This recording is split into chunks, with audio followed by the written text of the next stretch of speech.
Yeah, no, my uncles are like so we have an airport in Chicago called O'Hare Airport. My uncle is the master plumber for the O'Hare Airport, and then we have a convention center called McCormick Place. My uncle is the master electrician at that venue. So I'm real familiar with what they do and the hard work that go into it.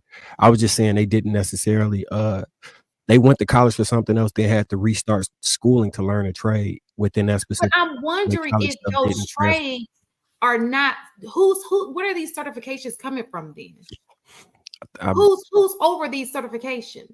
I think it's a board with like this the state or something, but it goes through a union. You got to pay like union dues and fees and all of this stuff. And like he said, put that time in on the ground, training with somebody in an apprenticeship program before you can become a journeyman. And then like he gave the specifics to each level, but it doesn't require Okay. college education, I don't believe. And I guess that's why the number it wasn't that bad when it said some. That's why I was wondering if it was in that some college course, you know, area. Because that to me, a trade, even that trade, that takes a little bit. That's outside of a high school diploma. That takes studying, right? Yeah, I Agree, mean, but I don't I think think so.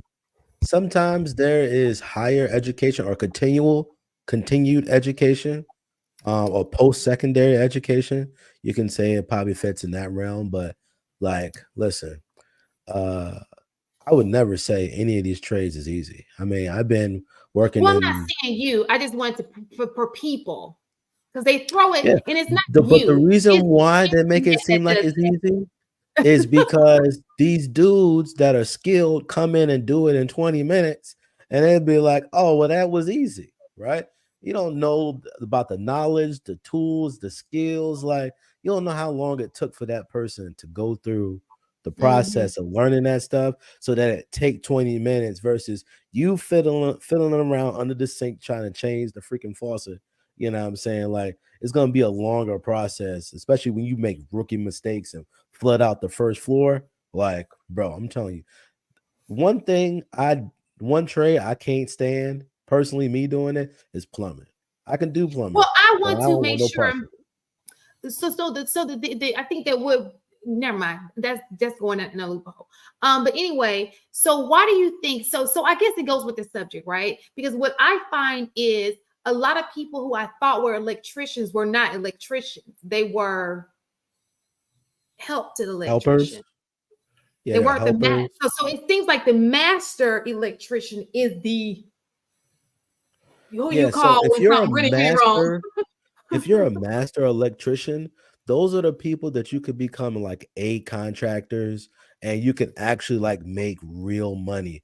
Like, the rate that you can charge just being a master electrician pales in comparison to even if you've been an electrician for like 4 or 5 years and you're in a journeyman's process. Look, the money is just different. And the responsibility that comes with being a master electrician is significantly higher. So don't just think because you make more money that you're not more liable. Right. And then you have to be licensed for it. And what's funny is, like for example, in the state of North Carolina, you cannot. North Carolina doesn't offer licensing at the journeyman nor master plumber levels. Like I'm just using plumber as an example, right?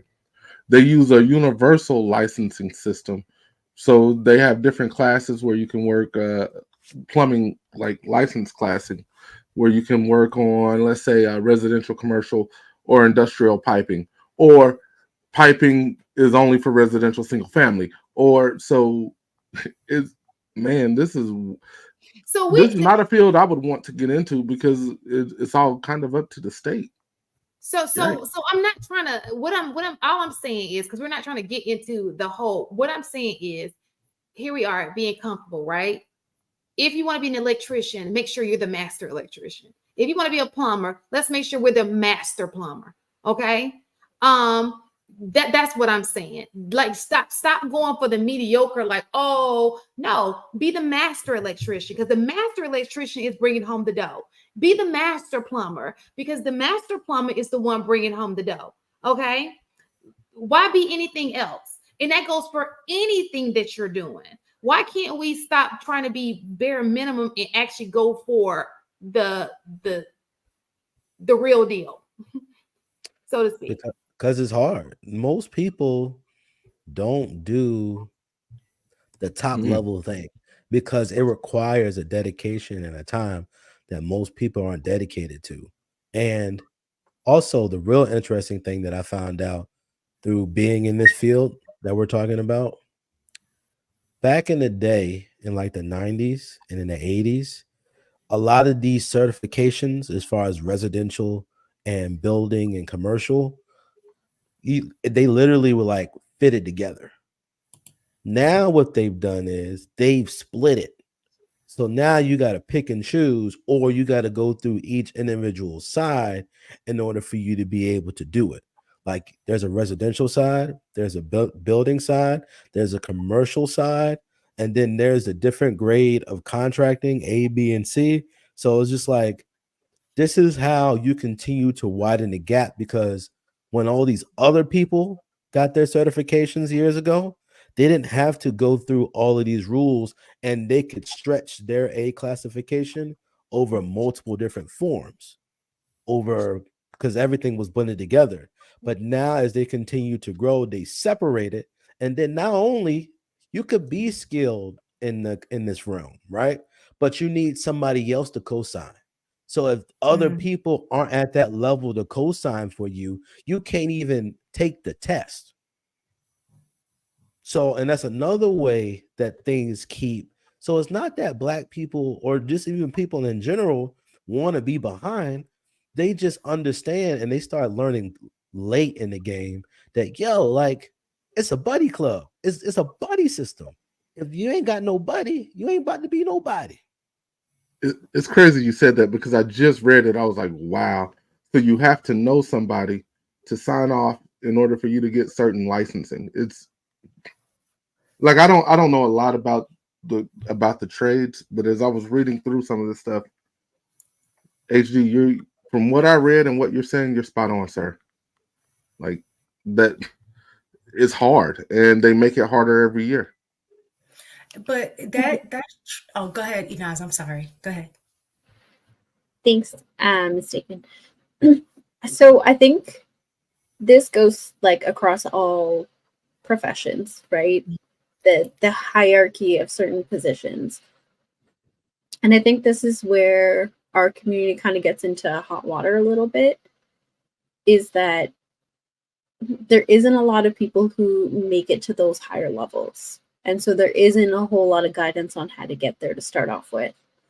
But then even from the bottom, because there isn't a whole lot of that representation, there aren't a whole lot of parents who are pushing their children from a young age to attain those levels because they don't even know that they exist.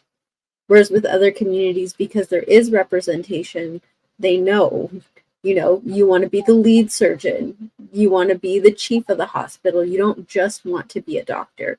And so they ingrain their children with that type of work ethic or set those goals from a very young age. But if you have parents at large, obviously there's exceptions, but at large in general, who aren't able to motivate their children to reach those levels because they don't know that they exist, then how do you know how to navigate that system?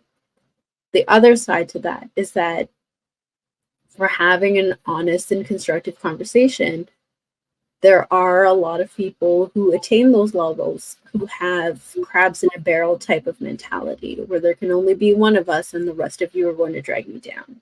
So there's gatekeeping that happens with the people who do reach certain levels.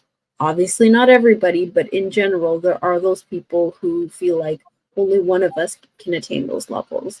So I think with those two things combined, I don't think it's complacency, I think it's ignorance. I had a region. Well, he's like a regional director in the real estate market I was playing in, and I would build a team. My team would be excellent. We make record marks on everything as far as collections, conversions, leasing goals, retention. Everything would be at the top of the line, and I trained them to the point where I barely had to deal with them because they knew what to do. I was training other leaders. He would break my teams up on purpose out of jealousy that I was going to end up taking his job. And I didn't even want the job, but he would just do that and make my life harder. This shit was crazy to your point, Yeah, and I think Kind of, also you might be spot on as far as I'll say this real quickly. Inaz, it's like when I look at the Jewish community and some of the Italian folk, like they grow up thinking attorney practice. Like they grow up thinking like, yo, my family does this. This is what we do. And they make it their business to make sure that you understand the businesses that make money.